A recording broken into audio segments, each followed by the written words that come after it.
अस्सलाम वालेकुम स्टूडेंट्स, कैसे हो आप लोग। आज हमारा जो टॉपिक है इसका नाम है पावर। हा electrical power.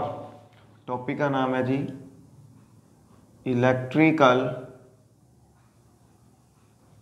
Power and power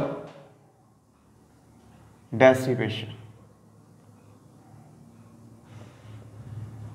ठीक है, तो सबसे पहले तो हम पावर देखते हैं। आपको पता होगा, मैं कहता हूँ यार ये एक बंदा बड़ा काम करता है, इसके पास तो बड़ी ताकत है। जो पावर और जो काम, ये दोनों अलग अलग चीज़ें हैं। फर्स्ट ईयर फिजिक्स में आपने देखा होगा या आपको पता भी होगा, पावर होता है कि कोई बंदा कितना काम करता है कितने वक्त में। इसकी आपने डिफाइन वहाँ पे की थी, the rate of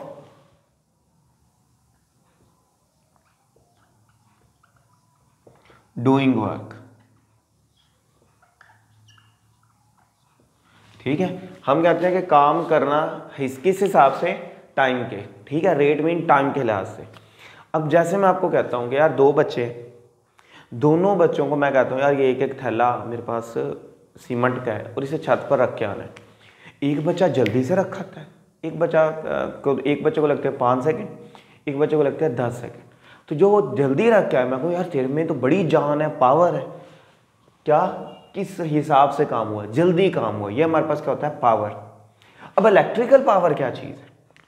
electrical power को फिर हम इसी एग्जांपल से करते हैं। मैं कहता हूँ कि इलेक्ट्रिकल पावर क्या है कि जैसे मैं कहता हूँ मेरे पास एक बच्चा है, उसको मतलब उसे मैं कहता हूँ यार ये ईंटें पड़ी हैं नीचे से, आपने छत पे फेंक रहा है। वो इधर से ईंट उठाता है, छत पे फेंकता है, उठाता है, छत पे फेंकता है, दगड़ दगड़ दगड़ वो ईंटें फेंकी जा रहा है छत पे। थोड़ी देर के बाद वो बच्चा रुक जाता है। मैंने कहा यार क्या हुआ। कहता सर वो एनर्जी खत्म होगी मेरे अंदर। मैं कभी वो कौन सी एनर्जी। वो कहता है सर असल में जब हम किसी चीज़ पर काम करते हैं, पावर लगाते हैं, तो पावर होता है रेट ऑफ डूइंग वर्क।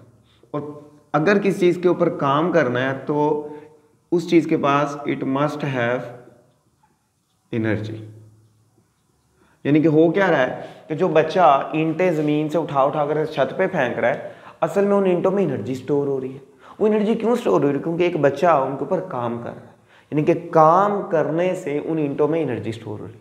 मैं छत पे खड़ा हूँ, मैं ईंट आती नीचे फेंक देता हूँ, तो जो एनर्जी उस ईंट ने गेन की थी वो एनर्जी क्या हो जाती है, लॉस्ट हो जाती है। यानी कि वो बच्चा उन ईंटों के ऊपर कुछ काम कर रहा है, टाइम तो लग रहा होगा, तो उसके ऊपर जो काम हो रहा है टाइम के लिहाज से, वो उस बच्चे की पावर होगी। जो जितनी ज़्यादा जल्दी करेगा उसकी पावर ज़्यादा होगी। जो वर्क है वो जाहिर सी बात है उस बच्चे के अंदर से एनर्जी निकल रही है जो कि ईंटों में स्टोर हो रही है। तो जब तक वो बच्चे के अंदर एनर्जी होगी बच्चा काम करता रहेगा, अदरवाइज जैसे एनर्जी बंद काम बंद। एग्जाम्पल आपको एक और देता हूँ, जैसे कि ये एक टैंक है और इधर एक पंप लगा हुआ है। अब होता क्या है कि ये पाइप है जी, ये सारा ये टैंक है, इस टैंक में पानी आ रहा है, ये पानी इधर से आता है और नीचे गिर जाता है। ठीक है, नीचे चलो हम एक पूल बना लेते हैं, ये लो जी ये एक पूल है, इसके अंदर आकर पानी गिर जाता है ऐसे। ठीक है, और ये पंप का पाइप इधर लगा हुआ है। तो पंप क्या करता है, पंप अपने पल्ले से इस पानी को एनर्जी देता है और यहाँ से एनर्जी देने के बाद उसे इधर पहुँचा देता है और उस पानी के अंदर पोटेंशियल एनर्जी स्टोर हो जाती है। वो पानी फिर नीचे आ जाता है, एनर्जी ज़ाया कर देता है पंप। फिर जब तक, मैं कहता हूँ ये टैंक कब तक ये काम होता रहेगा, जब तक ये चीज़ क्या करती रहेगी, एनर्जी प्रोवाइड करती रहेगी, यानी कि एनर्जी उसको देती रहेगी। ये एनर्जी दी जा रही है और जो भी टाइम के लिहाज से दे रहा होगा वो इस पंप की पावर होगी। मैंने इसका मतलब है कि बड़ा पंप लगा दो तो वो जल्दी काम करेगा। उसने कहा जाहिर सी बात है बड़ा पंप है, ज़्यादा एनर्जी प्रोवाइड कर देगा या टाइम कम कर देगा, तब भी पावर बढ़ जाएगी। और वहाँ पर हमने पावर के यूनिट देखे थे, इसके यूनिट थे it's SI unit are watt. ठीक है, तो इधर भी कुछ हम इसी तरह का जुगाड़ करेंगे। अब इलेक्ट्रिकल पावर क्या है, देखो इलेक्ट्रिकल का वर्ड आ जाता है चार्जेस से रिलेटेड। अब इलेक्ट्रिकल चार्जेस के पास पावर कैसे आती है या पावर कैसे बनती है, वो बिल्कुल सेम टू सेम हमारी है मैकेनिकल पावर के जैसे। अब इलेक्ट्रिकल पावर में ये जो आपकी इलेक्ट्रिकल पावर है, इसके अंदर क्या होता है कि ये आपकी बैटरी लगी हुई है एक, ये बैटरी इधर से, ये होता है आपका लो पोटेंशियल और ये होता है हाई पोटेंशियल। तो बैटरी क्या करती है, जैसे ये आपका ग्राउंड लेवल था, तो बैटरी इन दो लेवल्स के दरमियान में एक पोटेंशियल डिफरेंस को मेंटेन करवाती है। मैंने कहा अच्छा वो कैसे, वो भी देखते हैं। अब ये जब चीज़ इधर जाती है तो उसके बाद ये इधर नीचे किसी भी डिवाइस से गुजरती है, उस डिवाइस को हम थोड़ी देर के लिए उसका नाम रख देते हैं रजिस्टर आर, जिसके बाद इस डायरेक्शन के अंदर पॉजिटिव से नेगेटिव, क्योंकि कन्वेंशनल करंट है जो पॉजिटिव से नेगेटिव चलता है, तो हम इस डायरेक्शन में करंट फ्लो होता है। अब होता क्या है कि ये चार्ज गुर्बत का हमारा बेचारा इधर पड़ा हुआ है, जैसे पानी नीचे पड़ा हुआ था वैसे ही है, ये बैटरी यानी कि सोर्स ऑफ ईएमएफ, इसका नाम क्या आपका, सोर्स ऑफ ईएमएफ। ये करता कुछ नहीं है, इधर लो लेवल पड़े हुए चार्ज को एनर्जी देते हैं और एनर्जी देने के बाद उसे लो से उठाता है और कहाँ ले जाता है, हाई पर। वो चार्ज पार्टिकल इस हाई पे आ जाता है। अब बैटरी ने अपने पल्ले से क्या किया है, battery does not provide charge, battery ने चार्ज नहीं दिया, बस जो चार्ज इधर पड़ा था, जैसे ईंट नीचे पड़ी थी काम नहीं कर रही थी, तो इस ईंट को मैं हाई पे लेगा, अगर मैं उधर से उसे फेंकूंगा वो खुद ब खुद नीचे आएगी। तो बैटरी ने क्या किया, इस लो से हाई में ले जाने के लिए बैटरी प्रोवाइड्स, क्या करती है, प्रोवाइड्स एनर्जी। मैंने कहा कितनी एनर्जी, वो डिपेंड करता है बैटरी का पोटेंशियल। मैंने कहा वो क्या होता है, बैटरी का पोटेंशियल होता है potential difference between potential of high minus potential of low. Generally हम ये कहते हैं कि जो हाई पोटेंशियल है उसका नाम होता है V, और जो लो पोटेंशियल होता है हम उसे कहते हैं जीरो, यानी कि ये साइड आपकी जीरो होगी और ये पोटेंशियल V, तो डिफरेंस कितना बनेगा, V minus zero which is equal to V।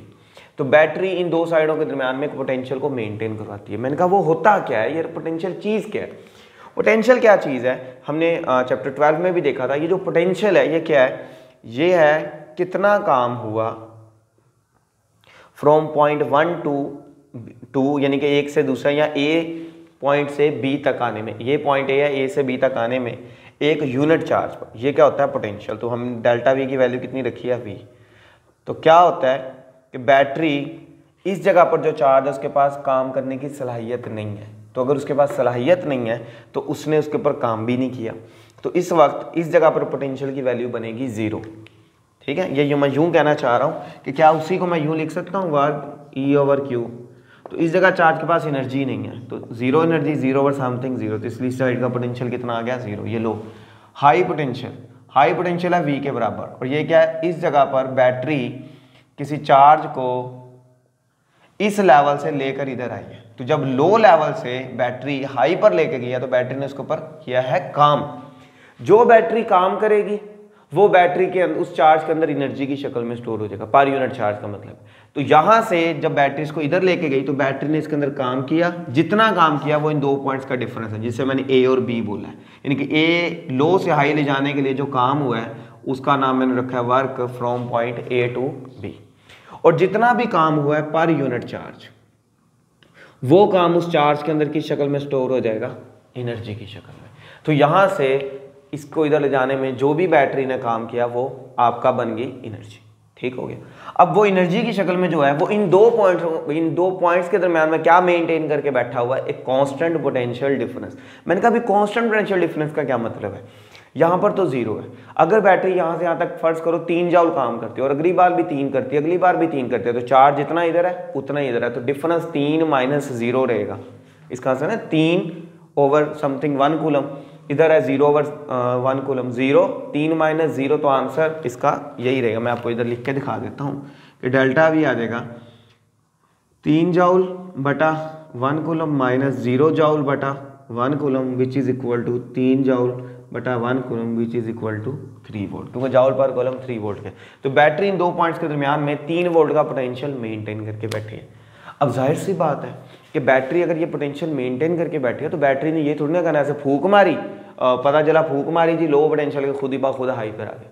Battery energy supply कर रही है, बैटरी क्या सप्लाई कर रही है, एनर्जी। तो बैटरी लो से हाई ले जाने के लिए उसके ऊपर सप्लाई करने के लिए उसके ऊपर क्या कर रही है, वर्क कर रही है, तो उसको कुछ ना कुछ तो टाइम भी लगेगा। तो अगर टाइम लगेगा तो हम देखते हैं कि यहाँ से इसके ऊपर पावर बैटरी इस्तेमाल करेगी। जब उसे लो से कहाँ पर लेके जा रही होगी, हाई के ऊपर, तो बैटरी कितनी पावर इस्तेमाल करेगी। अब आपको सर पावर का फार्मूला था हमारे पास, पावर बराबर थी W/Q। तो मैं कहूँगा कि यहाँ से यहाँ तक कितना वर्क किया होगा, तो आपको सर यहाँ से अगर आप देखें तो W बराबर आया था Q × V। ठीक है, तो कितना काम किया, जो बाद में उसके अंदर एनर्जी की शक्ल में स्टोर होता, तो काम किसके बराबर आ गया, Q × V। ये पोटेंशियल डिफरेंस V था। तो क्या इधर लिखूंगा, Q × V/T। क्या ये चीज़ आपको देखी लग रही है इस चैप्टर में कहीं? सही कह रहे हो, ये आपको पता है, ये होता है आपके पास करंट। तो फिर इलेक्ट्रिकल पावर किसके बराबर है, ये बराबर है करंट कितना फ्लो कर रहा है मल्टीप्लाई बाय दी वोल्टेज। लेकिन ये सिर्फ तभी है जब सर्किट में क्या फ्लो हो रहा होगा, करंट फ्लो हो रहा होगा। मैंने कहा यार ये समझ नहीं आई, क्योंकि अगर करंट फ्लो नहीं हो रहा तो बैटरी के पास पावर नहीं है। नहीं, अगर मैं ईंटें छत पे नहीं फेंक रहा तो क्या मेरे पास पावर नहीं है? नहीं, पावर होती कब है, रेट ऑफ डूइंग वर्क, कि अगर कोई काम कर रहा हो तो उस वक्त पावर हम उसकी चेक करते हैं। सिमिलरली जब चार्जेस इधर से इधर जा रहे हैं तो चार्जेस मूवमेंट ले रहे हैं लो से हाई आते हुए, जब लो से हाई आएंगे तो सर्किट में फ्लो करेंगे। आगे वाली कहानी में आपको बाद में बताता हूँ। जब फ्लो करेंगे लो से हाई, देखो ना यहाँ पर 10 है, यहाँ पर कोई भी नहीं है, तो यहाँ से यहाँ जब आएगा तो ये वाला तो कहीं घूम आके वापस आएगा ना। इसका मतलब है कि जब इधर आता है तो वो बैटरी असल में उसे सर्किट में कंप्लीट राउंड लगवाने के लिए सर्किट के अंदर करंट फ्लो करवाती है। तो जब वो करंट फ्लो करवाती है तो हर बार चार्ज को लो से हाई लेके आती है। जब वो लो से हाई लेके आती है तो उसके ऊपर काम करती है, और जो भी काम होता है वो पावर की सेंस में आता है, P = IV। यानी कि ये वो पावर होगी जो बैटरी सप्लाई कर रही है किसको, चार्जेस को, कि वो सर्किट में घूमते रहें। अगर पंप बंद कर दूंगा तो टैंकी में पानी नहीं जाएगा।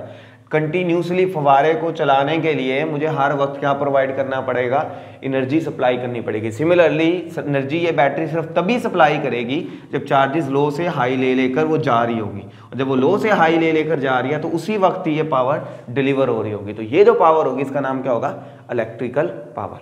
अच्छा, अब बच्चा कहता है सर ये पावर जो दूसरी पावर उसमें, वो देखो वो पावर कैलकुलेट हो सकती है फिजिकली।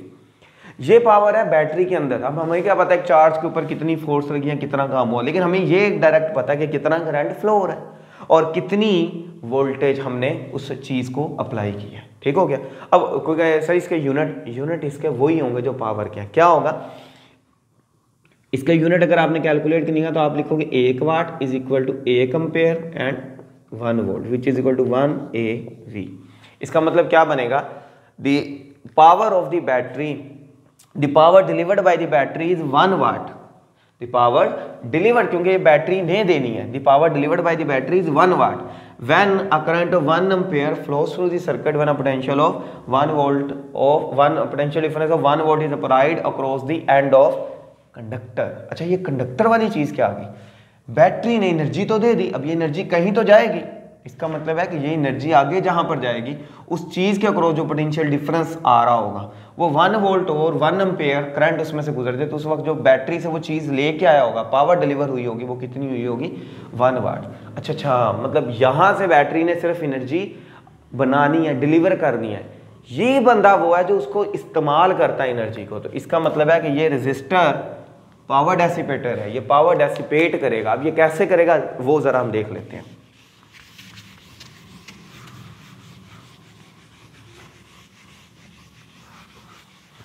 अब होता क्या है, चार्ज पार्टिकल्स हमने पावर जो बैटरी ने दी यानी कि डिलीवर हुई वो तो पता लगी, अब किससे डिलीवर हुई, कैसे हुई वो देखना है। अच्छा, अब जहां पर ये चार्ज पार्टिकल मेरा ये पहुंच गया भाई साहब इधर, यहां से चार्ज पार्टिकल, यानी कि ये चार्ज पार्टिकल फ्लो में आते, इसका मतलब है ये करंट होगा, तो इसको मैं क्या देता हूं I, और इधर से वापस आ रहा है। अब ये जब इस रजिस्टर में जाता है तो ये रजिस्टर कुछ भी हो सकती है। मैंने कहा यार रजिस्टर का मतलब क्या होगा, देखो ये जो रजिस्टर है ये कोई डिवाइस भी हो सकती है।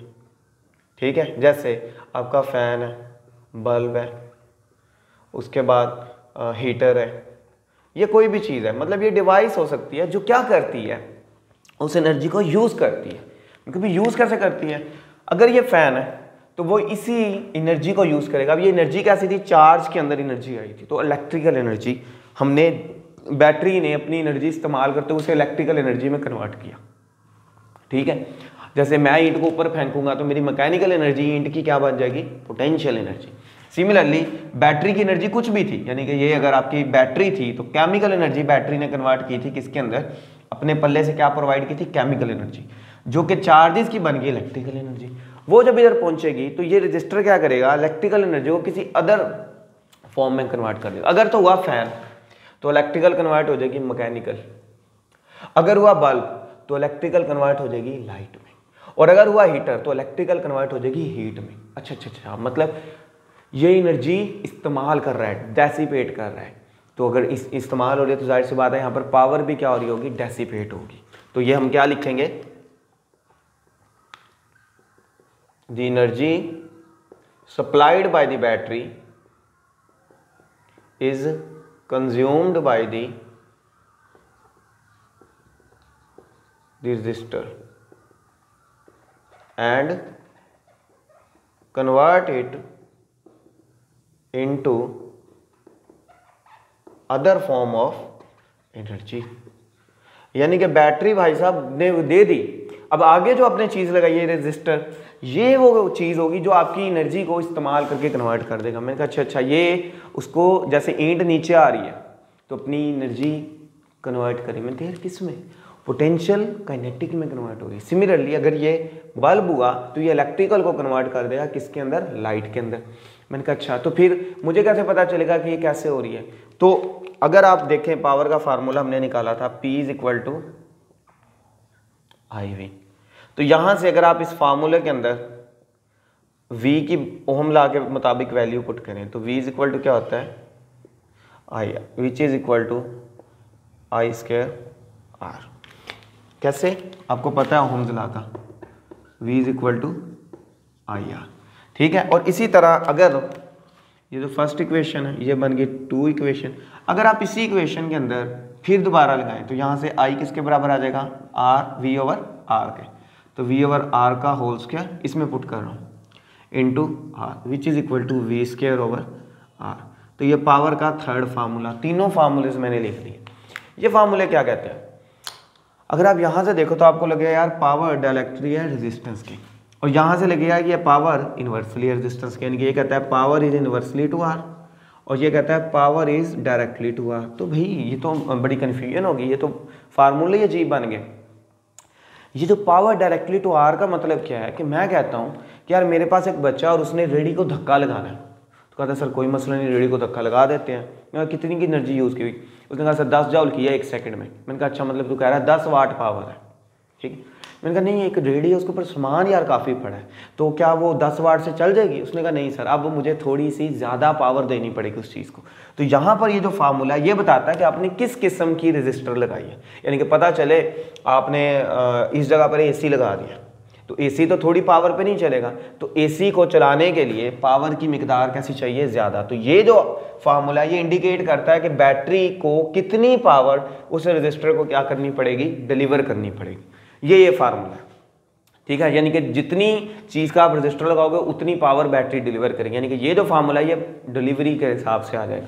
ये फार्मूला क्या है, ये कहता है कि अगर किसी चीज़ की पावर ज़्यादा है, यानी कि ये डेसिपेशन के लिहाज से ये फार्मूला है, ये कहता है कि अगर किसी चीज़ की पावर ज़्यादा है तो उसकी रेजिस्टेंस क्या होगी, कम होगी। मैंने कहा मतलब ये कहता है कि फर्ज करो ये बल्ब है 1000 वाट का, 1000 वाट का, जो पीली लाइट वाला बल्ब नहीं होता वो, ये 1000 वाट का है। इसका मतलब है कि ये 1000 वाट वाले बल्ब के ऊपर रेजिस्टेंस 500 वाट वाले की निस्बत ज़्यादा होगी, कम होगी, कम होगी। 1000 वाले पे 500 वाले की निस्बत रेजिस्टेंस कम होगी।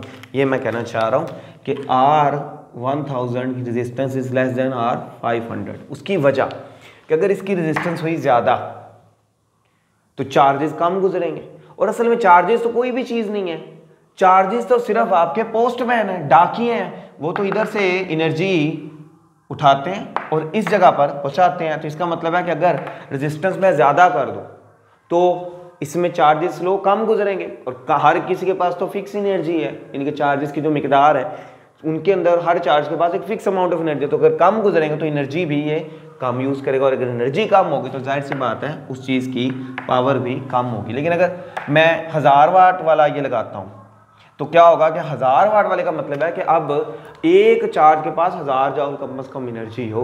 तो इसका मतलब है यहाँ ये ना हो सके 1000 जाउल एनर्जी ना हो, तो फिर ये हो कि एक सेकंड में जहाँ पर एक गुजरना था वहाँ पे 500 वाले 2 गुजरे, तो यानी कि चार्जेस ज़्यादा गुजरे। चार्जेस ज़्यादा तभी गुजरेंगे जब रेजिस्टेंस कम होगी, तो ये आ जाएगी पावर इन्वर्सली टू आर। तो ये वाला पूरा प्रोसेस चूंकि इलेक्ट्रिकल चार्जेस पे चल रहा है तो इसलिए इस टॉपिक का नाम होगा electrical power and power dissipation. तो जितनी ज़्यादा इलेक्ट्रिकल पावर होगी उतनी आगे वो इस्तेमाल होगी, मतलब डिपेंड करेगी किस चीज़ पर। जैसे आपने देखा होगा, मैं आपको एक और छोटी सी एग्जांपल दे देता हूँ इसी फार्मूले को समझाने के लिए, इन दोनों के डिफरेंस को, कि आपके पास एक बैटरी है 12 वोल्ट की या छोटी 3 वोल्ट की, उस बैटरी के साथ आप एक बल्ब लगा दो। अब देखते हो यार बल्ब तो 2 दिन चल गया यार, मेरा 2 दिन चलो रहने देते हैं, ज़्यादा हो गया तो हम ऐसे कहते हैं कि बल्ब आपका चल गया फ़र्ज़ कर लो कोई 3 घंटे, लेकिन अगर उसी पर मैं एक डीसी मोटर को कनेक्ट कर दूं तो आप देखोगे मोटर तो 1 घंटे में ख़त्म मतलब चलेगी और बैटरी ख़त्म हो जाएगी। मैंने कहा यार ये क्या हुआ, मोटर की रेजिस्टेंस ज़्यादा बड़ी चीज़ है तो उसको पावर डिलीवरी भी ज़्यादा चाहिए थी। अब बैटरी के पास तो एक फिक्स एनर्जी थी, बैटरी एनर्जी देती गई, जैसे वो बच्चा थक गया, बैटरी थक गई, एनर्जी खत्म। जब एनर्जी खत्म तो चार्जेस का फ्लो बंद तो मोटर बंद, इसलिए उसने जितनी बड़ी रेजिस्टेंस है उतनी ज़्यादा पावर इस्तेमाल कर ली। लेकिन इधर उल्टा है, इधर अगर आप सेम कैटेगरी की चीज़ें लगा रहे हो लेकिन उनकी रेजिस्टेंस कम ज़्यादा है तो फिर वो पावर भी उसी लिहाज से कम ज़्यादा इस्तेमाल करते हैं। जैसे बल्ब है तो उसकी पावर कम है तो इसलिए वो कम पावर इस्तेमाल करते हैं। रेजिस्टेंस की पावर, मोटर की पावर, रेजिस्टेंस क्या है, बड़ी चीज़ है, एक बड़ी हैवी वैल्यू है रेजिस्टेंस की, तो इसलिए वो पावर भी ज़्यादा लेता है बैटरी से। अगर पावर ज़्यादा लेता है तो अल्टीमेटली पावर के अंदर क्या चीज़ छुपी हुई है, एनर्जी, तो वो एनर्जी ज़्यादा लेता है। तो इसलिए बैटरी की एनर्जी ख़त्म, टैंकी ख़त्म, पानी ख़त्म, फ्लो ख़त्म, करंट ख़त्म, मोटर बंद, ठप। तो ये था आपका पूरा टॉपिक इलेक्ट्रिकल पावर और पावर डेसिपेशन। अगर इसके अंदर कोई भी कंसेप्ट रह गया है या कोई चीज़ आपको समझ नहीं है तो कमेंट में बताएं। वीडियो अच्छी लगी तो वीडियो को लाइक करें और अपने दोस्तों के साथ लाजमी शेयर करें। Thanks for watching.